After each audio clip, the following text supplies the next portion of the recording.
यहाँ पर देखो मैंने ले लिया है फिश को मैं काट कर फिर इसको अच्छी तरह से धोकर फ्रेश कर लिया है। अब देखो फिश के ऊपर मैंने दे दिया है छोटे स्पून के हिसाब से 1 टीस्पून नमक और छोटे स्पून के हिसाब से 1 टीस्पून हल्दी यानी कि टर्मरिक पाउडर।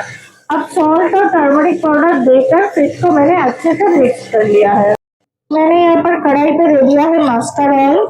मस्टर्ड ऑयल से ये रेसिपी होगा क्योंकि कोई भी फिश का आइटम मस्टर्ड ऑयल से अगर करोगे तो ज़्यादा टेस्ट लगता है खाने में। तो अब यहाँ पर मैंने बड़े स्पून के हिसाब से 4 टीस्पून मस्टर्ड ऑयल दिया है। अब ऑयल देखो मेरा गर्म हो गया है। मस्टर्ड ऑयल जब तक ना गर्म हो तब तक उसमें कोई भी रेसिपी मत बनाओ क्योंकि उससे क्या होगा, ऑयल का जो मस्टर्ड ऑयल का जो कच्चा स्मेल है वो उभर कर आएगा ग्रेवी में, तो फिर खाने में अच्छा नहीं लगेगा।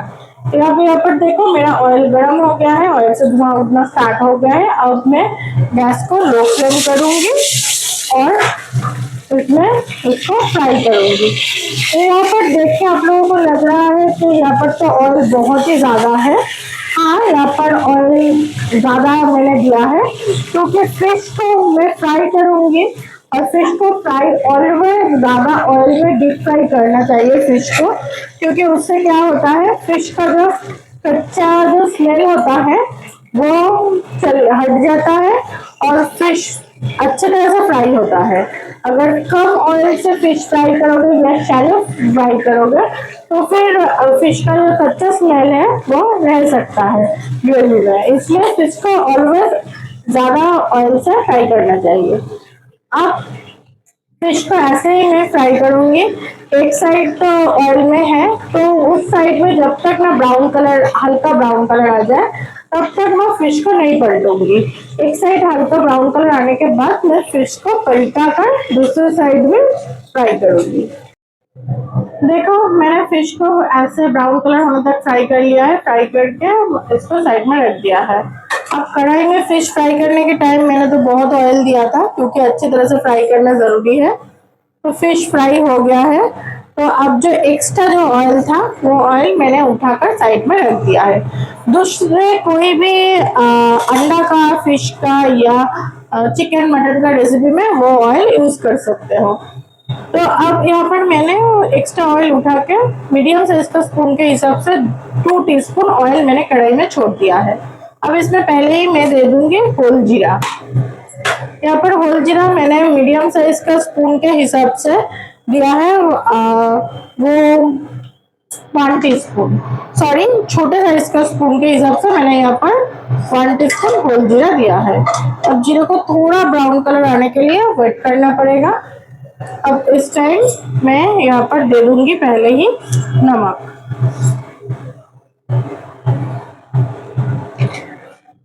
छोटे साइज का स्पून के हिसाब से 1 टीस्पून नमक मैं पहले ऐड कर रही हूँ और अब दूंगी छोटे साइज के स्पून के हिसाब से 1 टीस्पून हल्दी। हल्दी और नमक पहले मैं कम ही यूज करूंगी क्योंकि फिश को फ्राई करने के टाइम मैंने ऊपर हल्दी नमक दिया था। अब ऊपर से मैं दे रही हूँ मीडियम साइज का स्पून के हिसाब से 1 टीस्पून जीरा पेस्ट। अब इस सबको मैं एक साथ मिक्स कर लूंगी। अब गैस को हाई फ्लेम करो और क्योंकि जीरा का जो कच्चा स्मेल है वो चल जाना चाहिए, तो इसलिए अच्छे तरह से जीरा को फ्राई करना पड़ेगा। यहाँ पर जो जीरा का पेस्ट मैंने दिया है वो मैंने मिक्सर पे किया है।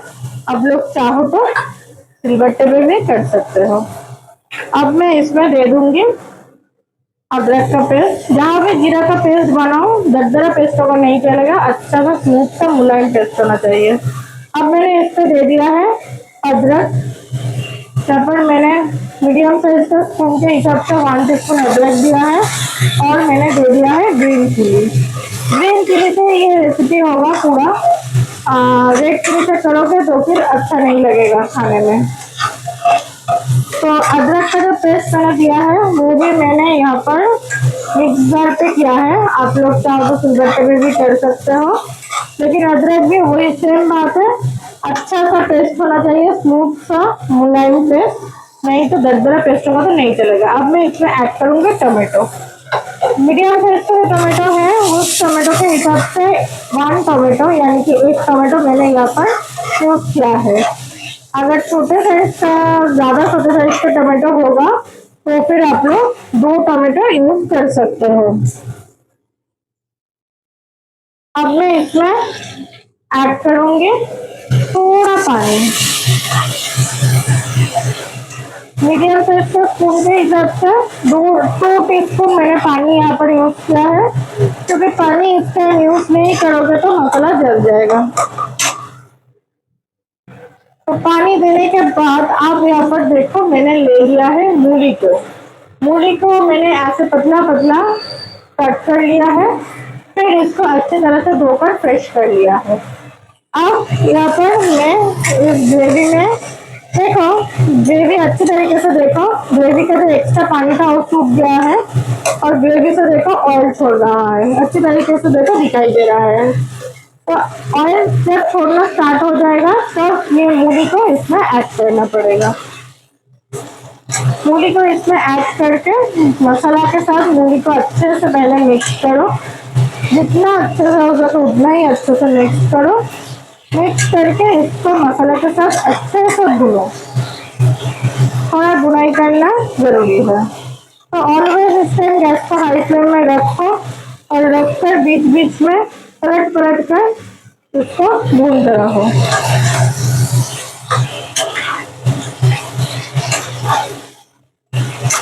देखो मसाला पूरा मेरा अच्छी तरह से भून गया है, इसलिए देखो बहुत अच्छी तरह से ऑयल छोड़ रहा है।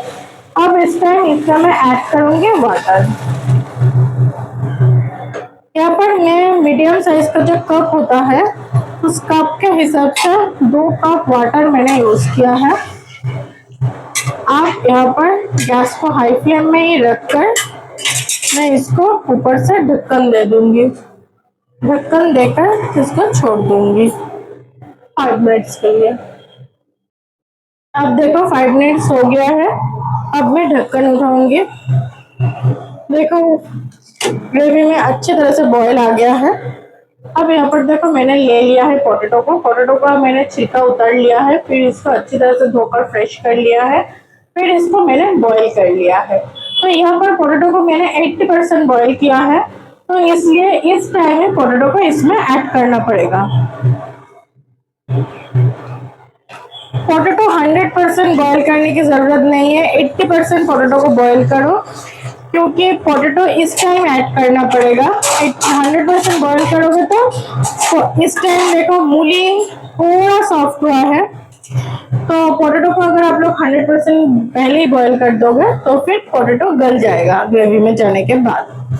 तो इस टाइम क्या करना पड़ेगा, पोटैटो को ऐड करने के बाद मैं ऊपर से फिर से ढक्कन दे दूंगी और गैस को मीडियम फ्लेम कर दूंगी। ऐसे देकर इसको 5 मिनट्स के लिए छोड़ दूँ।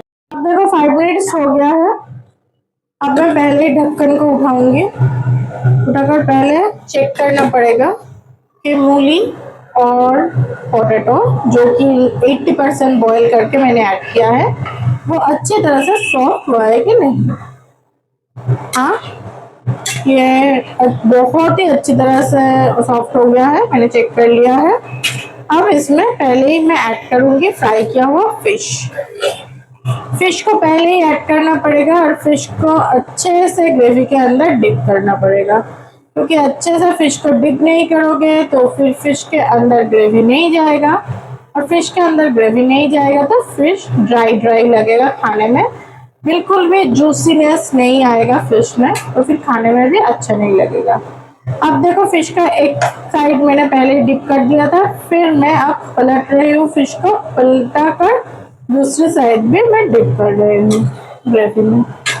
इस टाइम गैस को ऑलवेज हाई फ्लेम में रखना पड़ेगा। अब यहाँ पर मैंने ले लिया है धनिया के पत्ते।